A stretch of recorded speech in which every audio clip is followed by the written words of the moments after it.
All right. Good morning, everyone. Good morning, great billionaires of Vatican Garden Estate. I want to welcome every one of us once again to CPLAT Realtors Academy. I want to welcome every one of us online, viewing us from our various platforms. I'm very delighted to see your faces once again.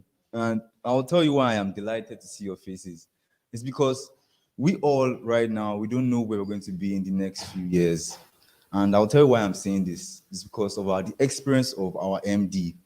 Now, he started where you are right now today as realtors, but see how far God has brought him.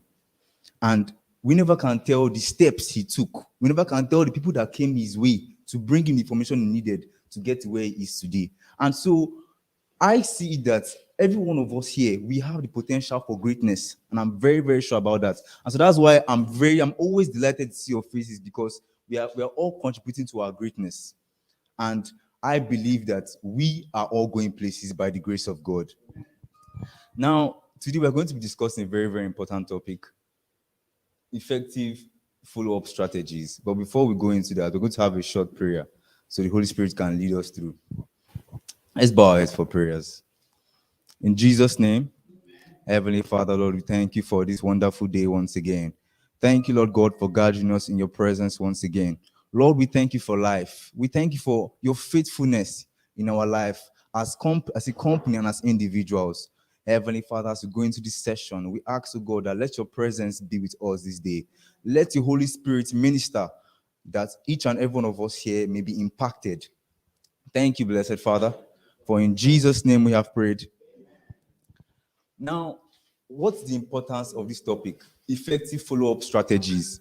Last Friday, we went to trade fair for our store marketing, and we went to plant our seeds in the minds of different people. But we must also know that we also have to be watching those seeds.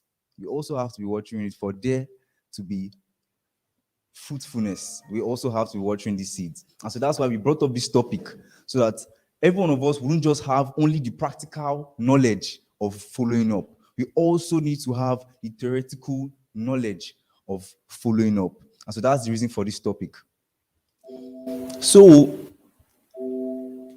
what is the reason for this topic? What are we going to be looking at today? What's the outline for today's lesson? Today, we are going to be looking at how to pull leads through your sales funnel during a follow-up process. As we move on, we're going to find out what sales funnel is. We're going to find out the stages of a sales funnel. As you can see, the fundamentals: what is the sales funnel, the sales funnel stages, area focus of the sales funnel. Before we then move up to follow-up process, start behind the follow-up timeline, how to create a good follow-up template, and then the impact of making another call, before we move on to 5 ways to improve your follow-up results. I want us to listen to pay attention to this with a very open heart, because some very key things are going to be dropped today. Now, first of all, what is a sales funnel? What is a sales funnel? What comes to our mind when we talk about a sales funnel? Let's see what it says. A sales funnel is a series of steps. The series of steps a lead goes through before they reach the point of buying. We have gone out there to collect contacts. We have gone out there to drop our flyers, to get leads. But we must now know that all those leads, it's our responsibility to ensure that all the leads we have gotten follow up through the whole buying process. And so it says, it is called a funnel because out of the many people who take the first step to enter the funnel, only a few will make it through to conversion. Sales funnels follows a natural flow of human behavior. There's a pattern to which human beings think that has already been laid down. There's a way we can classify how people think. And so we're going to be recognizing some of those patterns and how we can address them, how we can follow up, the type of messages to give out there, the type of response to give out there. All these things are very, very intricate details that we're going to be looking at. But there are definitely things you can do at each step to encourage customers to the next one. We talk about this, the funnel. This is the way the funnel looks. From leads, there are stages. It goes through like that, like that, like that. These steps will apply whether your business is in goods, services, or any other of the myriad of business models. Now we ask ourselves, because some of us here might be hearing sales funnel for the first time. And I'm sure we're going to be asking ourselves, what is the reason for sales funnel? Now, here's what it says. Why analyzing your sales funnel is important. Analyzing your results at each step can help you see where you are making mistakes and losing valuable leads. Moving on. Now, here is our funnel. The stages of the sales funnel. Now, look at this. You see the funnel? This is how it is. Then the first stage is awareness. The second stage is interest. The third stage, consideration. The fourth, decision. The fifth, purchase, and then loyalty. Now, what we have done on Friday is to bring awareness to our brand, to bring awareness to our product. And that is the first part of the funnel. That is the top part of the funnel, to gather the leads, to bring awareness. Now, here's what it says. What does the awareness do? Use content marketing, social media campaigns, SEO, and online ads to raise awareness about your brand. That is the first stage of the funnel. The next stage now is interest. Nurture leads and keep their attention with targeted content through social media campaigns, ebooks, videos, etc. Pick their interest in your solution. It is our duty to ensure that each of the leads we have gotten, we are nurturing them. And this nurturing is patience, because most of us can easily lose patience and think that they're not going to buy.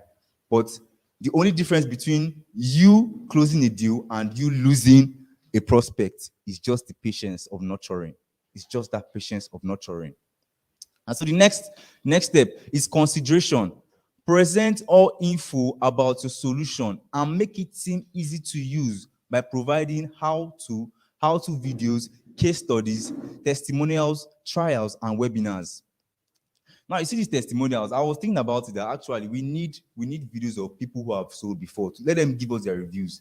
This is part of what will boost the encouragement of our leads. Consideration. When you provide all info about your solution, but then you let the client know that this is what you stand to gain. This is the value I am bringing you. It takes them down the sales funnel. But don't forget, each of these steps takes our own responsibility. Each of these steps. And so the next one is decision. Provide valuable information that will help clients make their decision. It's not all clients that will have the same reason for investing. It's not all the clients. But it now depends on you and how you tailor the solution to each of the clients. Let it fit into their reason for investing. Now, we now see now that the last stage of the funnel is purchase. Provide personalized attention, emails with valuable onboarding content, good customer service, and regular newsletters so that the customer doesn't feel neglected after the sale. This can turn your customer into a loyal brand fan. Loyalty. Don't forget that this purchase is not even the last step. Loyalty. Where the loyalty comes in is when your service is so good that you are being referred.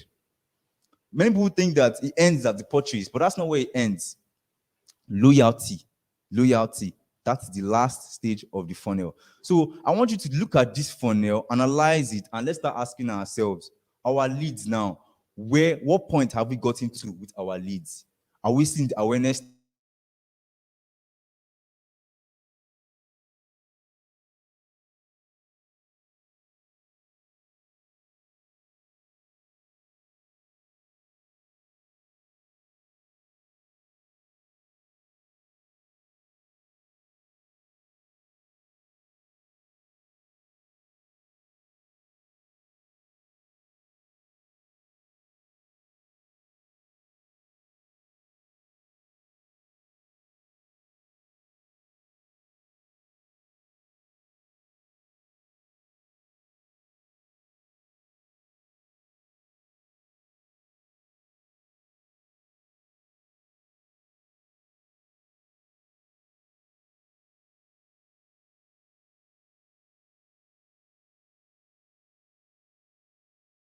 How often? With all the leads that you've gotten, how many have you scheduled a meeting with? How many? All these are very, very important questions, and we must sit down to analyze it, because I've said this in the class before that the reason why you have to sit down and analyze is because first I also even wrote it here, that it will make you know the mistakes you are making, and to also make you know the corrections to take in the next step.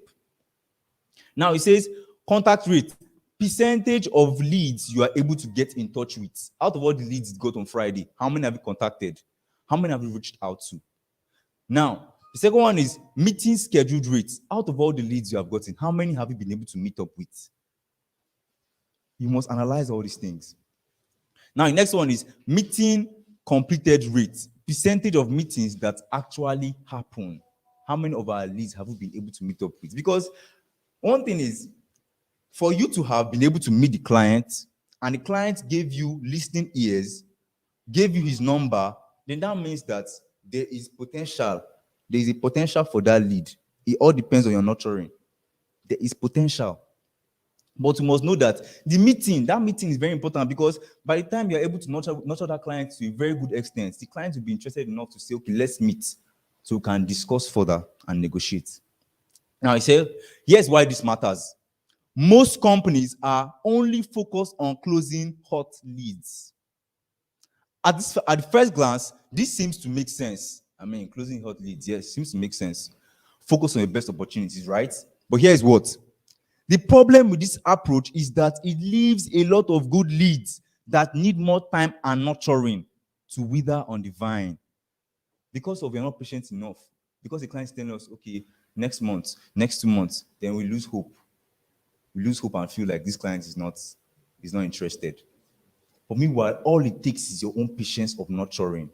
Funny thing is, even if it's once in a while, happy new month, you live with the client, happy new month, or you're just keeping up with the client, all of that is necessary. It's necessary.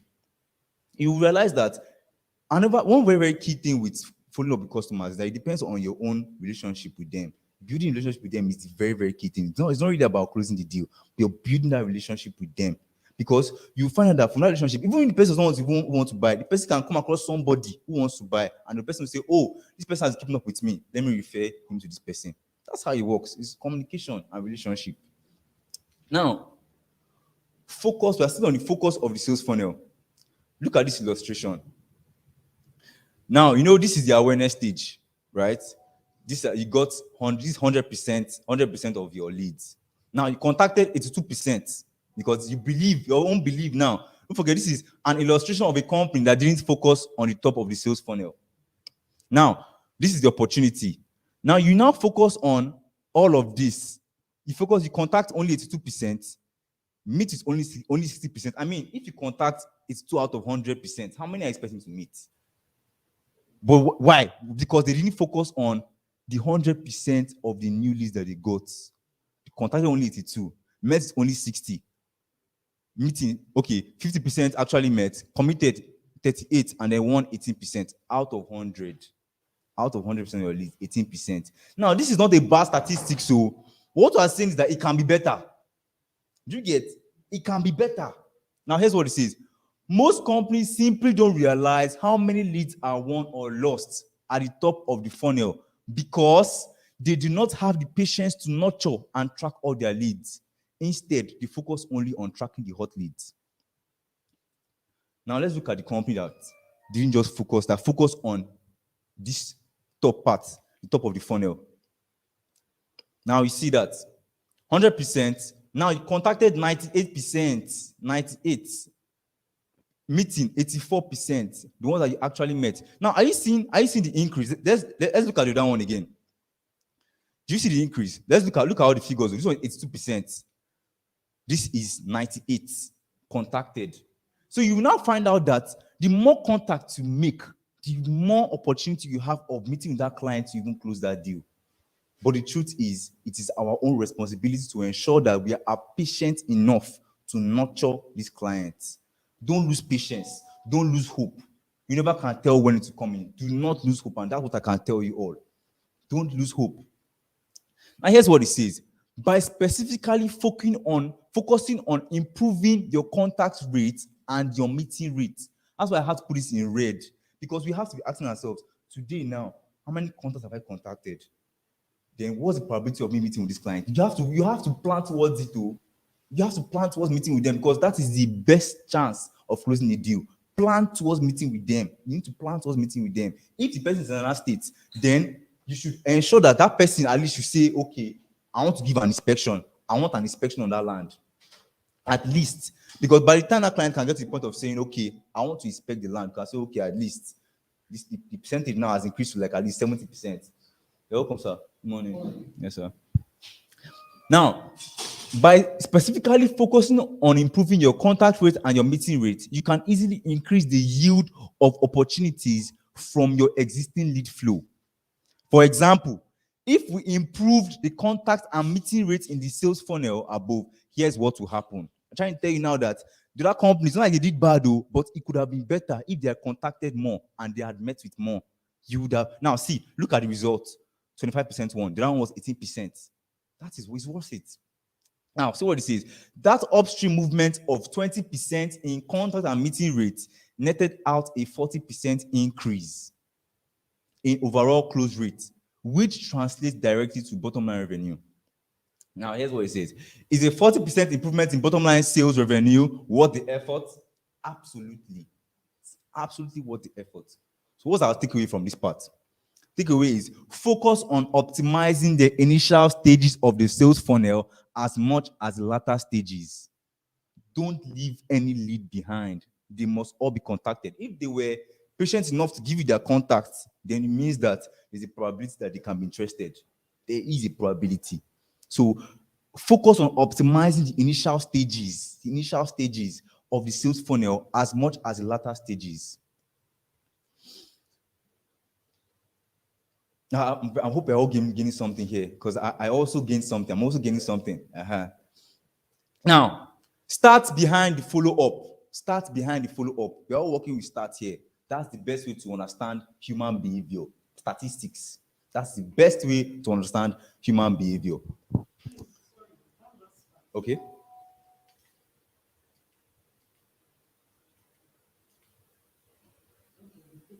Yes, take away focus. Focus on optimizing the initial stages of the sales funnel. Yes.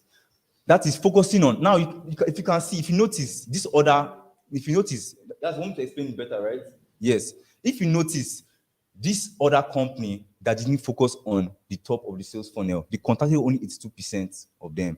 That's leaving some other leads behind with the mind that, oh, it's only the hot leads I need. That's the point we're trying to make here. That it's not just the hot leads that should matter, but every single lead. They contacted only 82% and the meeting is 60. They actually made 50%. And look at what they won eventually. But look at the company that focused on every single one. Look at the company that focused on every single one.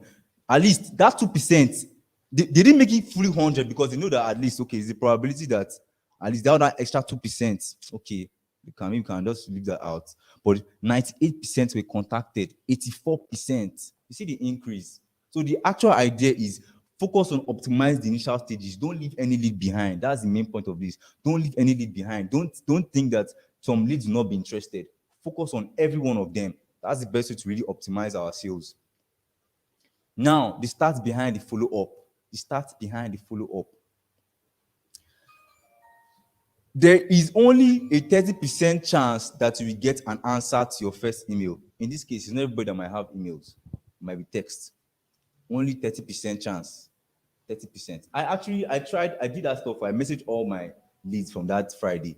And they appeared that only one person responded to my. But that doesn't mean that I would give up. I will still keep on following up. And that is it. So it now says 7 out of 10 sales representatives don't follow up on a prospect after the first unanswered email. And I know that we who are here, we're not part of it. I know. Yes. Now, it says if you send the second email, your chances to get an answer is 21%. That's the day that is even reducing. Are you seeing that? Are you seeing? I don't know if we're catching the light in this. Now, like I said, it is our own responsibility. We must take this very, very, very seriously because right now, people are closing deals. People are closing deals right in our midst. So we should ask ourselves, what are we not doing right? What are we not doing right? I was just asking myself that the ones who are closing deals and the ones who are not closing deals, we all have the same time. We all have the same 24 hours. So what's making the difference? What's making the difference? Now it says another 2 out of 10 salespersons give up on sending follow-ups after the second unanswered email. See that? If you send the third email, you still have 18% chances of receiving an answer. Focus on this 18%. That is the point I really want to make now. The 18% chance of receiving an answer. Focus on it and hit on it continuously until you see your results. Like Mr. Babola was asking a question sometime. He said he has been following up with a particular client, and then the client has been seeming adamant, and he has been wondering, how can I get this client's attention? The truth is, there are some people that will tell you they're actually not interested. But that doesn't mean that you stop contacting the person. I won't lie to you. If I was to advise you, is that let the person know that you are still following up with the person. Let the person know that I still remember you. That's just it. That's just it. So leave no lead behind. That's the major point of this lecture. Leave no lead behind. Leave no lead behind. Don't focus on just the hot leads. All leads are important. All leads are important. Now it says only 1 out of sales reps actually get around to writing the third or more email to the prospects. Now look at this. This is a research by Science. It says, how many emails should I send to get the first reply? You see how many emails? They put out 5. They put out 5 emails, 5 text messages. Let's put it like that. Now this is the analysis. Got the reply here. That's that 13%. 13%. At the 5th email, 30% get the reply at the 5th email. The 5th email. But some of us, doesn't mean that even if you don't get at this 5th, doesn't mean we should give up there. Doesn't mean we should give up there. Keep on hitting the nail on the head. Keep on hitting it. Whenever, if you are nailing a hammer on the wall, it's not one hit it will take to get that nail into the wall. It's consistent hitting of the nail into that wall. Consistent hitting of the consistency is very, very, very, very key. That's the major lecture of this course. Now, here is the choice for every one of us here. Here is the choice. You can either convince yourself that with the second follow-up, you've done everything you could, or you can step out of your comfort zone and fire off a 3rd, 4th, 5th, 6th, 7th, 8th, 9th, and 10th email. Fire up. Don't convince yourself that you've done everything you could. Don't convince yourself. Let's move on. Follow-up timeline. This is a very, very important one. Follow-up timeline. Follow-up timeline. In business, as in life, timing is everything.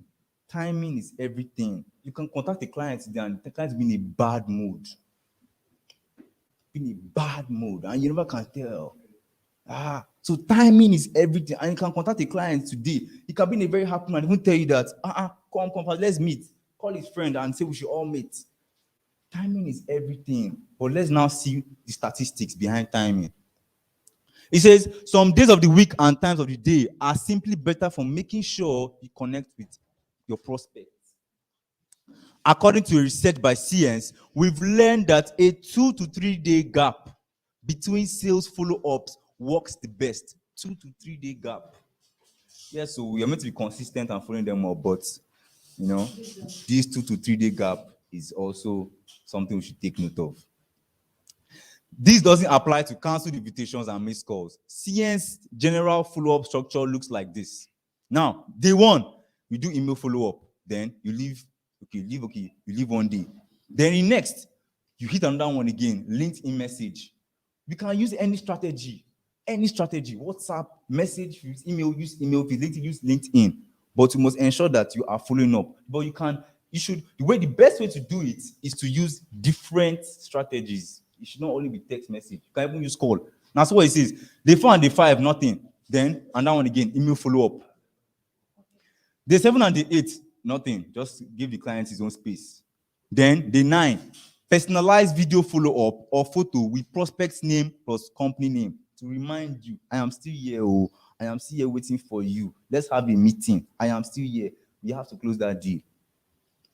Day 10 and day 11, nothing. You just calm down and okay, let me give you your space. But you see day 12, you must give that phone call and you must pick up and say, okay, let's talk. We must meet. So if you notice, there was no phone call done. The person was just using message. At least I'm still I'll just let you know I'm still here. But it got a point. It's okay, phone call plus an email. So are you seeing how this is structured? Is in a way that you can just freestyle it how you want to do it, but it's to ensure that you are following up and ensuring that you are taking note of the 2 to 3 day gap. But you can do it anyhow. Today you can decide to say, let me give text message in the morning, and then maybe later in the afternoon you want to call. Or some days later, if you have the client's WhatsApp, go to WhatsApp, send the person the videos. We have our studio here where you can come and then do your video. And that's one strategy that will really work for us. So you can come to our studio, make your video, make yourself a video of yourself presenting our own product. That would also help. That's a strategy that every one of us here can actually deploy and to work for us. It's a good strategy. So, but we must ensure that each of us, we are mixing these strategies together. We are mixing them together and we are following up. That's the main thing. Hello? Yes, you're all together. Lovely. All right. Now, follow-up timeline continued. How many of us here remember when Mr. Victor spoke about MailChimp? MailChimp. MailChimp. MailChimp is a website. It's a website used for email marketing. And Mr. Victor spoke about that day. So now, the following two charts are an overlay of email open rates from MailChimp and phone contact rates from first dials from an MIT study. MailChimp, you see, that's MailChimp trying to tell us that they are following up on how people are responding to emails. And so they understand the statistics of human response. So and that's why they've given all the statistics. Now, best day to call versus email. This particular line here is the email open rate. This one here is email. These blue ones are the best days to call.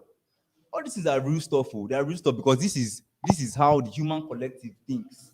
This is how the human collective thinks. So he says, if you look at it, Sunday, Monday is pretty low. It's probably, you can look at Sunday, look at the weekends. If you notice, the weekends are pretty low. I'll tell you that your clients might not really be available to take your call on weekends.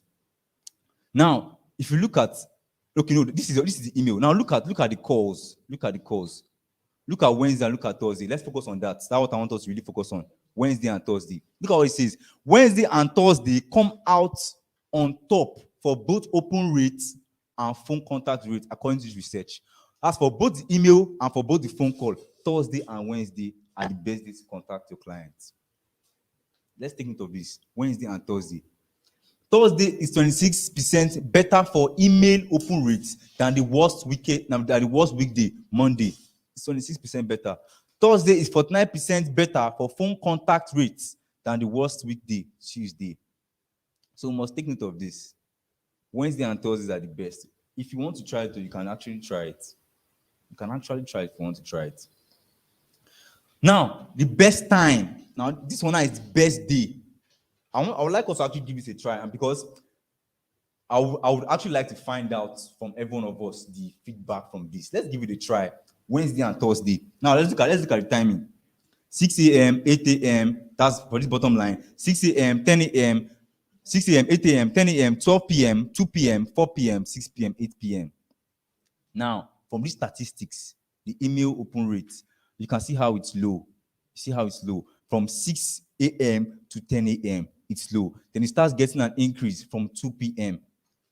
That is, what this means is that at this time, no need to send that text or email. No, let the client be within this time. There's no need. But one thing I'm also observing now is that for contact made by phone, 8 a.m. seems like a good time. 8 a.m. All these are human statistics that we are talking about here. So why we are putting this down is that you will know the strategy to deploy on the day and time. That is, by 8 a.m., am I calling or am I sending a text? By 12 p.m., am I calling or am I sending a text? And which response am I expecting to get by this time? All these are very, very key things. Now, from what we are seeing here, 2 p.m. and 4 p.m. seems to be the best time for both calls and text. 2 p.m., 4 p.m. 2 p.m., 4 p.m. You see that? So we can try doing this. On Wednesday and Thursday, contact your leads by email or by call by 2 p.m., by 4 p.m., and 2 p.m. seems low, 4 p.m. and 6 p.m. Let's give it a try. 4 p.m. and 6 p.m. Give it a try by call and by email on Wednesday and Thursday, 4 p.m. and 6 p.m. Give it a try. Now, the takeaway here is that not all days of the week or times of the day are created equal. Try to time your follow-up so that you hit the sweet spot. You have the highest odds of getting a response. Don't forget, initially we said, if you want to calculate this, if you really want to analyze your list properly, look at the meeting that has been, the amount of meetings that have been completed. How many of your leads have been met with? How many of your leads have been contacted? How many of your leads actually give you a response? We have to be analyzing these things. It's very, very key. That's the best way we can really know the benefit of all the strategies that we're deploying. That's the best way, because if not, you just be deploying strategies and you do not know the outcome. So it's better to be taking down these things. Don't forget, let's give this a try. Don't forget, Wednesday and Thursday, 4 p.m. and 6 p.m. for both email and calls. Give it a try and you see what comes out of it.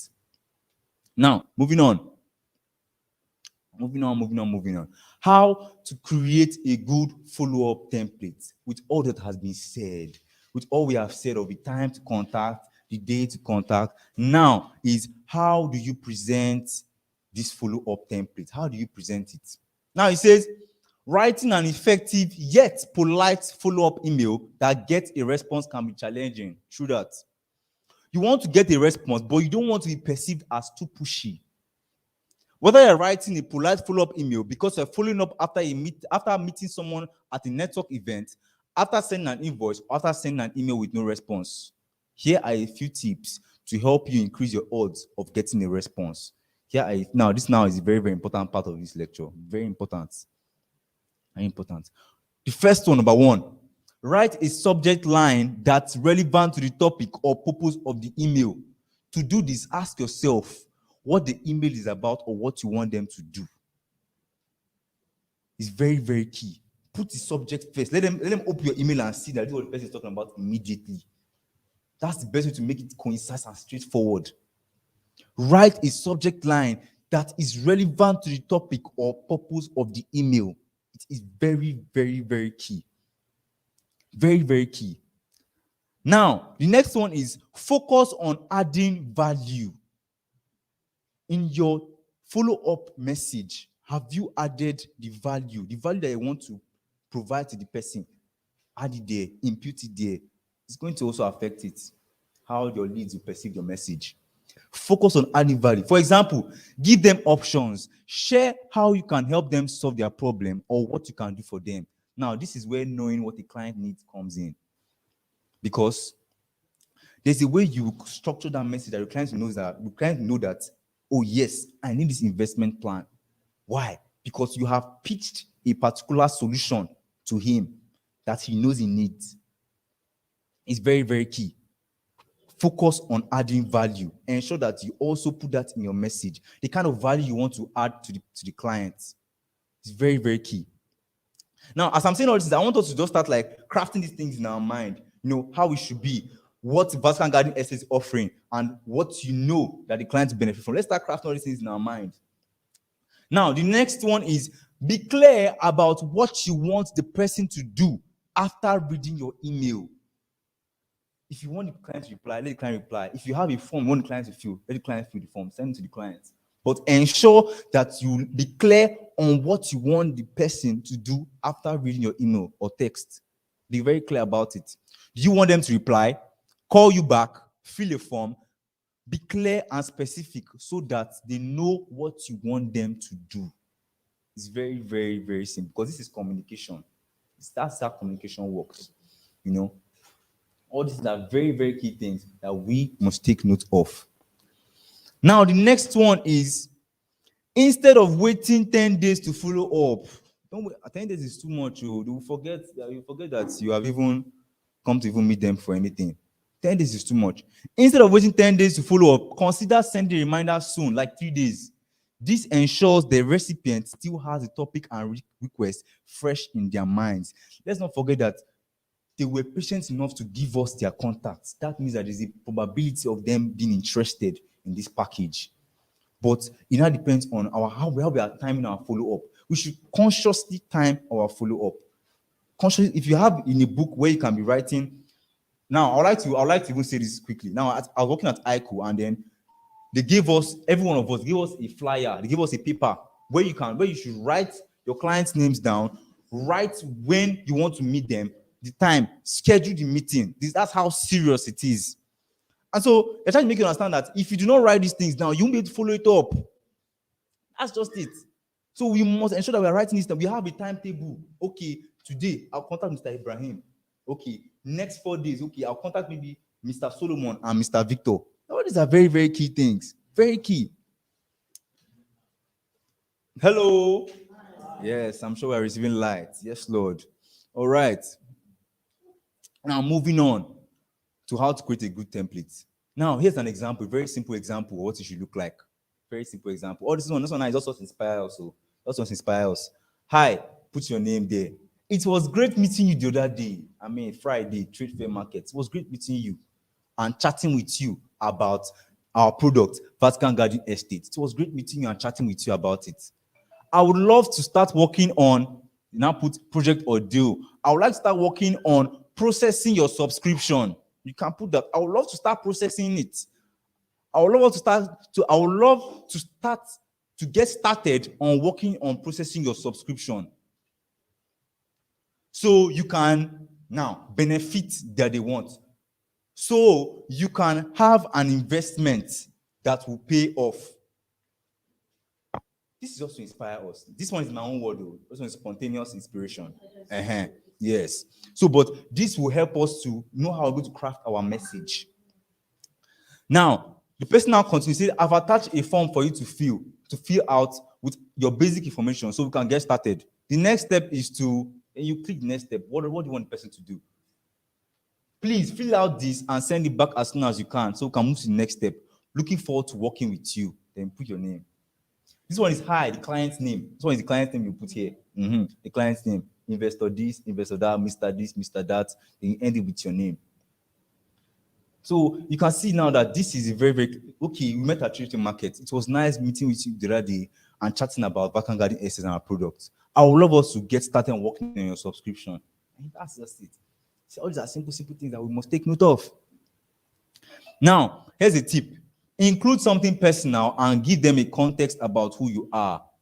People are often so busy that just seeing your name in their inbox may not be enough to remind them of who you are. Focus on adding value. Focus on adding value. Focus on adding value. That's where this benefit, that's where this benefiting, we must know how to craft it properly for every single client. It might not be all the same, all the clients that want the same thing, but we must know how to craft this out. Focus on adding value by repeating a problem you can solve for them, or benefit or goal you can help them achieve. Finish with the call to action, telling them what you need them to do and why it's important. So if there's anything that we're going to, this thing is a very, very major thing I was speaking in this class today. How to craft this. Let this inspire us. Now, moving on. Are we all done? Are we all done with the other side? Okay. The impact of making another call. The impact of making another call. So sometimes you might feel like, oh, in fact, this client is no longer responding. Why? Why is not responding? But meanwhile, it's just one call. It's just one call to scheduling a meeting with that client and closing your deal. Now it says people don't always pick up on the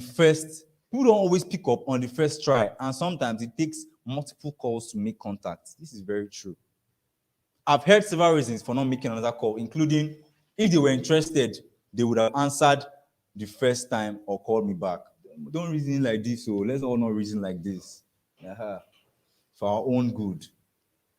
Salespeople work to make contact, then deal with objections, and finally match problems with solutions to help prospects discover value in their service. Salespeople work to make contact, then deal with objections. If they have any questions or any question they have. And finally, match problems with solutions to help prospects discover value in their service. That's the major thing.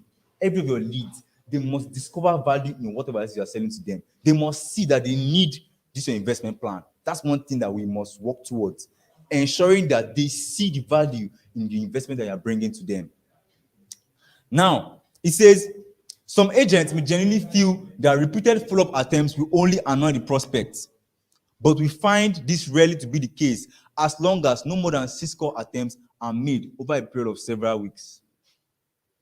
We have that timeline. I hope we are taking to that timeline, so we know how we're going to mix it up. Email today, phone call tomorrow, text message today, WhatsApp video, WhatsApp call. And I want to really give an advice to everyone. If every one of us can actually come to the studio to record ourselves talking about our products and the values that we're going to be adding, it will help. That one can be like, you just do that video and keep it one side. That okay, just after you've tried everything, then you just drop down to the client. Just give the client down. You can know that you are serious with what you're doing. Very important. Now, the impact of making another call still. So how many calls should you make before giving up? Below is a contact probability arc created using sales data on persistence. It shows the correlation between making another call and the probability of making contact. This chart gives some interesting insights. You see this? These are the numbers of call attempts. 1, 2, 3, 4, 5, 6, 7, 8, 9, 10. 10 call attempts. You see that? 10 call attempts. Now, this is the probability of making contact. In your first trial, 40% chance from what you've analyzed, 40% chance. The second time, it increases. The third time, it increases. The fourth time, it increases. Are you seeing how it's making an increase every single time that we make an attempt to call? The sixth time, like 3% chance of making contact. Don't forget, we said initially that the contact rate is what we must ensure. Thank you. Let's ensure remember this, that the contact rate.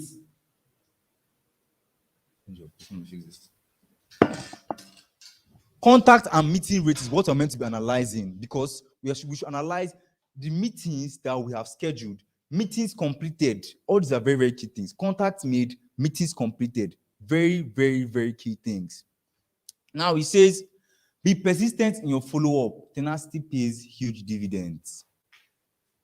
So I want us to, whatever book we put down our leads and their names. You must write this thing down. Number of contacts made. That's which ones have you contacted and which ones have spoken to you. How many contacts have been made? That's for a particular client now. How many times have you called this client? You write it down, that client's name. How many times have you called the client? How many times you've messaged? You write it down. And then when the meetings have been scheduled and completed, that should also be noted down. Very important. Now, let's move on. 5 ways to improve your follow-up results. 5 ways.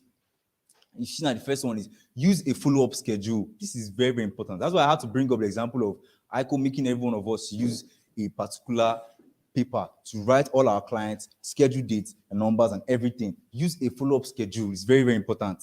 Create a follow-up schedule that outlines when calls and email follow-ups should be happening. The goal is to maintain appropriate, timely follow-up, no matter if they are ready to sign a contract today or ask you to call them back in 2 months' time. But let's not forget the goal. Maintain appropriate, timely follow-up. Timely, it must be timely. But it will not be timely if we don't have a follow-up schedule. Now, he says, starting out, 2 basic contact schedules should surface. One for active leads, another for passive leads. We are the ones who really understand the response that we got from our leads. And so we will know whether to place them under active leads or passive leads. But let's not forget, all leads are important. But this is the best way to really, really get that goal of maintaining appropriate timely follow-up by classifying them. Active leads, passive leads. Active leads are responsive and ready to buy in the near term. Passive leads are still qualified, but are on a longer term buying frame, active and passive. But don't forget, like I said, like the passive ones now, even if it's just happy new month message, just following up on WhatsApp, just follow up with the client. They can know that yes, you are still following up with him. Very key. Now, the second one is use different contact formats. Use different contact formats. Like I said, emails, phone calls, you can use anyone. LinkedIn messages, WhatsApp, you can use it anyhow. And let's not forget that template, it can be restructured in different ways. It can be structured in different ways. Okay, thank you. So use different contact formats. It is as simple as it sounds. Use more than one way to reach out. Email, phone call, text, social media. It's all on the table for us. The goal is to touch prospects in different ways in order to stay top of mind and stand out of the competition. And let me tell you something. The best way to stand out of this competition is by projecting the service, projecting the valuable service that you're giving out. That is the best way to stand out of the competition. That's the best way. So don't forget, we said when we're listing the things to note when creating a good template is ensure that you are projecting the value. We are projecting the value. Now, the other one he says is be consistent but not predictable. Be consistent but not predictable. Sorry. See, let me call my and tell her about the snacks. You see the moms. Moms, just let me call her. Be consistent but not predictable. Be consistent but not predictable. Most follow-up emails are sent to buyers when they are still in the awareness stage. You can remember how the funnel looks like. When they are still in awareness stage, unless they've already heard about a company, only by sending repeated follow-ups can you ensure that your potential customers are thinking of you when they are ready to purchase. Be consistent but not predictable. Yes, there's a follow-up timeline I'm meant to follow. Yes, we have our follow-up schedule, but still on still, you can decide not to be predictable.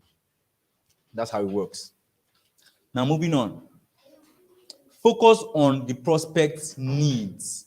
Focus on the prospect's needs. This is very, very important. Very important. While writing a follow-up, remember that there should be a balance between discussing your prospect's needs and promoting your products. This is a very, very important thing. Focusing on your prospect's needs.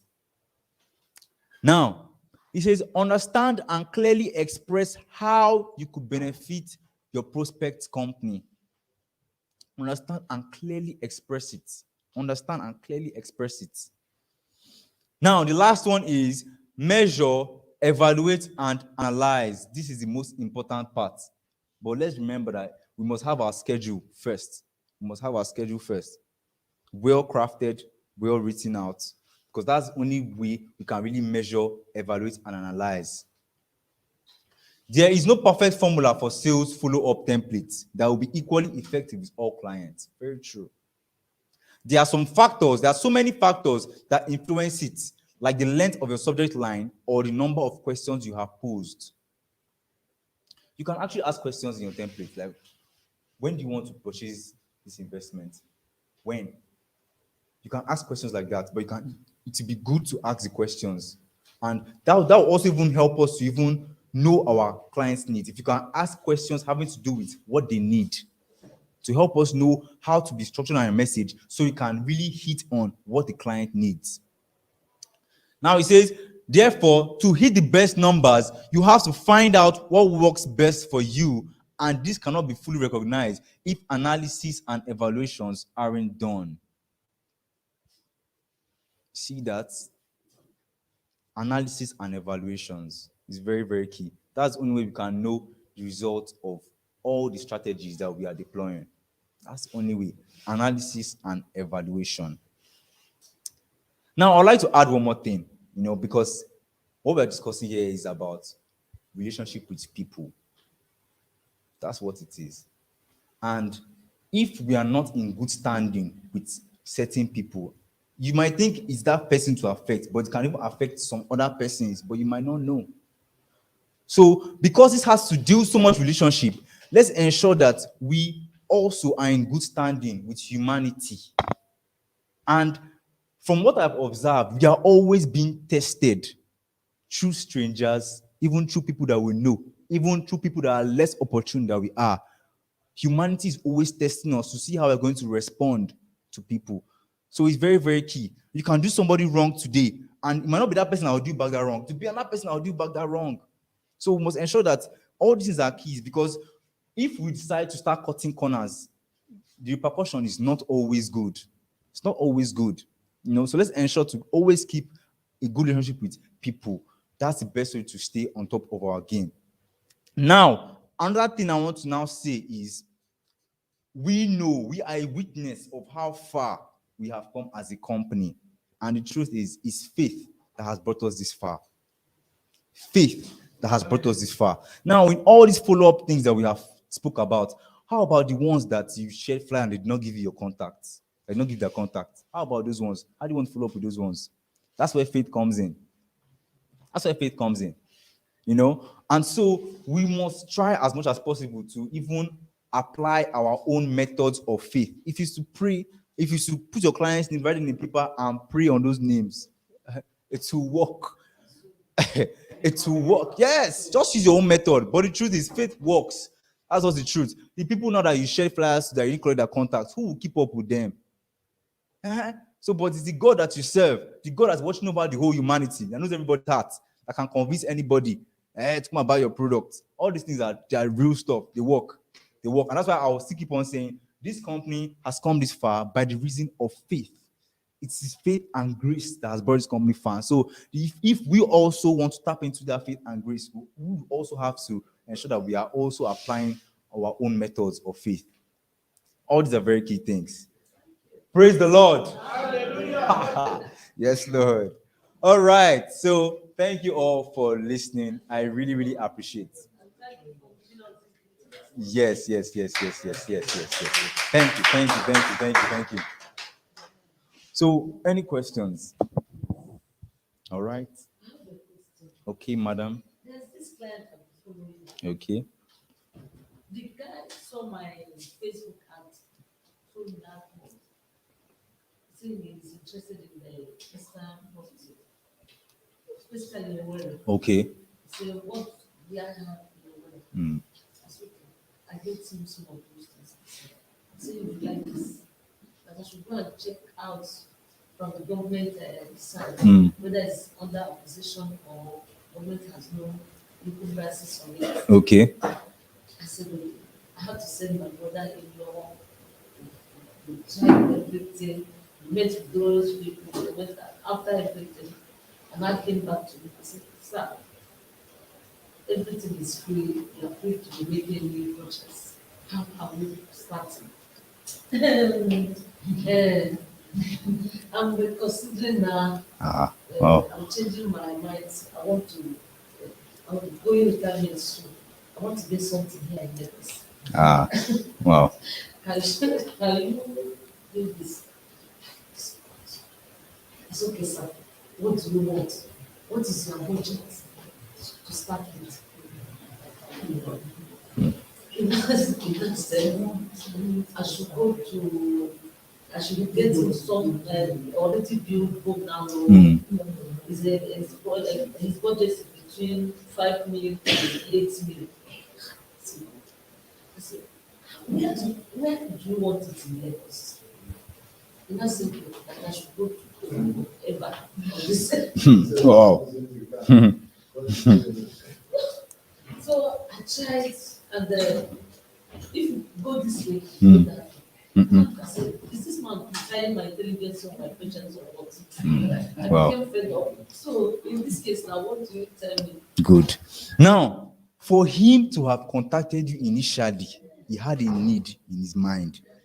There's an intention he had for making that investment. And so that's why he said he wanted Owerri first.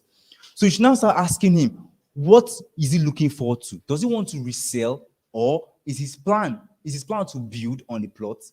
You will now have to find out what his own need is for the investment. His own need now, I've tried to he said he wants where he will live. Okay, where he will live. That if it's about between 3 bedrooms to 4 bedrooms. Okay.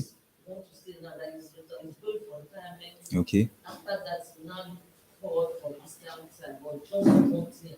Okay, so it's Lagos that he said that he wants. Is it because of his business? Do you find it because of his business? Business, it's just Just retirement?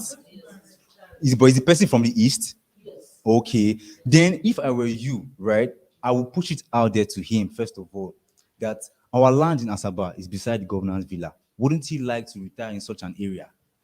You can put that out to him, or give him the one from Enugu and tell him our land there is beside the NNPC depot. Since it's retirement that he wants, and it's from Imo State. Okay. He said no. Is that okay? What I'm just really trying to push out to you now is that you have to focus on what he needs and focus on how we can benefit. That's why I told you now that if you can tell him that one Nasaba is beside Governor's Villa and keep on hitting on that since retirement, you would like to retire in a place beside that. Tell him the reasons why he wants to retire in a place beside Governor's Villa or retire in a place beside NNPC depot. Give him reasons why he needs something like that. That's what I think you should do. Give him the reasons why he would need a location beside that. You understand? That is not the personal one. Okay. Because man has made his point what he wants. Yes. Telling him that one you're wasting that. Yes. So he gives you your practice what you should do. Okay. Look at within this area what concerns your commission at this point in time. Okay. Look, if you prefer Ogun State, take it to Ogun State. Or go to Badagry, that's where the money can fall. Take your time, look for your commission, provide for him, sell it and get it there and think of going to his. If you go with this one, you have killed your purpose. Because another thing is his age. That's why he cannot even go to Asaba anywhere. Okay. This one is from Imo State. And exactly, he wants a duty. And you want to remind him that his budget will determine where he will buy. So if you want a Lagos State, go for Lagos State. True. We're all here to share ideas, and all our ideas they're very valid. All our ideas are valid. So another question. Everyone can give their own suggestion. Every single person. No problem, sir. You can have the mic. Good morning, all. My question is like, last 2 weeks, my friend gave me a flyer, and he's from Enugu. And he said he will, by next year, he would like to look into it. So will I keep on waiting, or should I keep on calling, or if we are discussing, I should forget about the matter and discuss other things? Because, we are friends. So what do I do on this thing now? So first of all, he has already given you the timeline. He has given you the timeline, first of all, of when he wants to do it, which is next year. So all you have to just be doing is to just keep on following up and reminding him about it. That's all. Even if you're not calling him, even if you just keep on sending him message, but just ensure that you stay top of his mind. That's just the main thing. And still more next year. How far away is next year? It's not far. It depends on the month next year.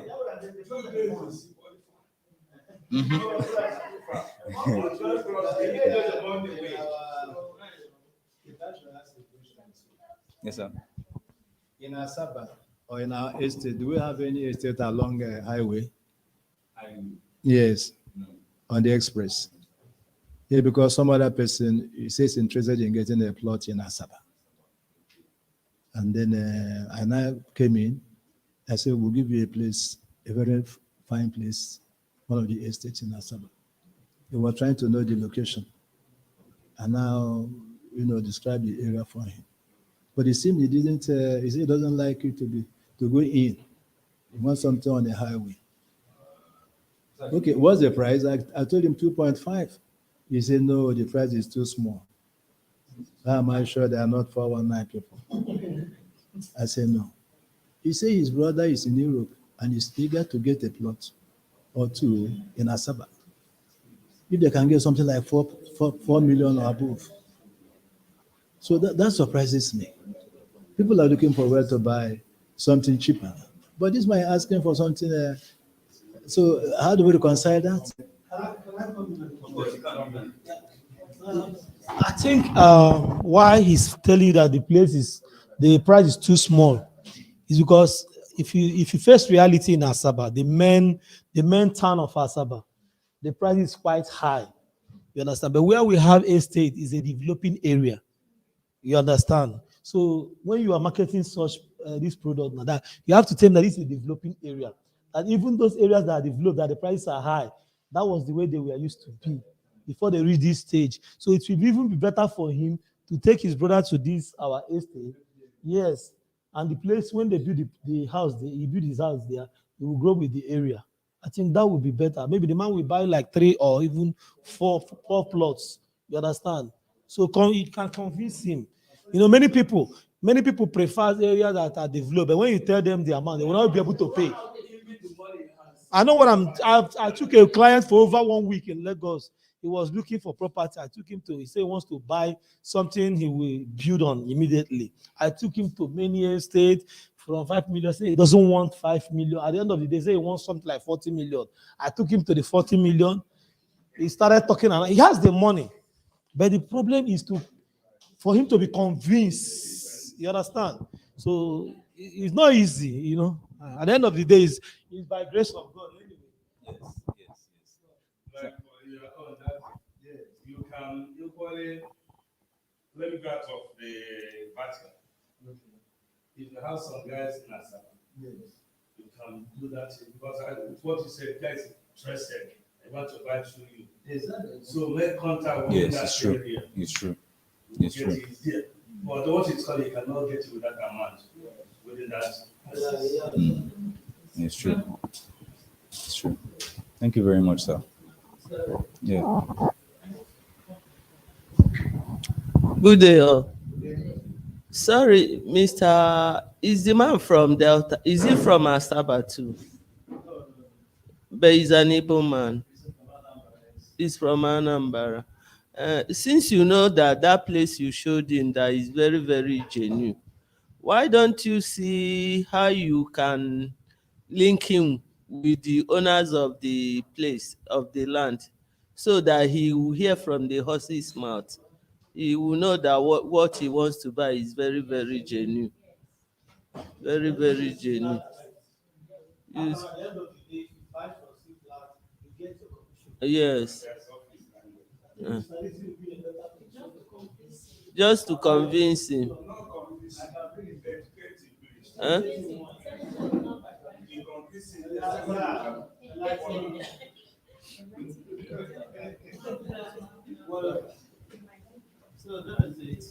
Thank you very much. Thank you much.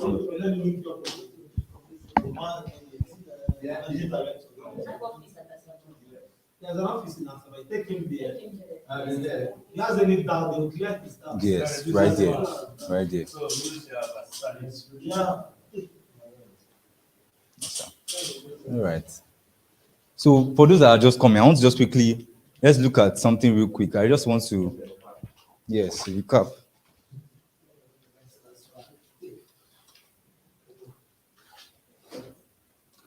So what we're talking about, basically, for those that are just coming, is how to pull your leads through the sales funnel. This is what the sales funnel looks like. And these are the stages of the sales funnel. You have the awareness.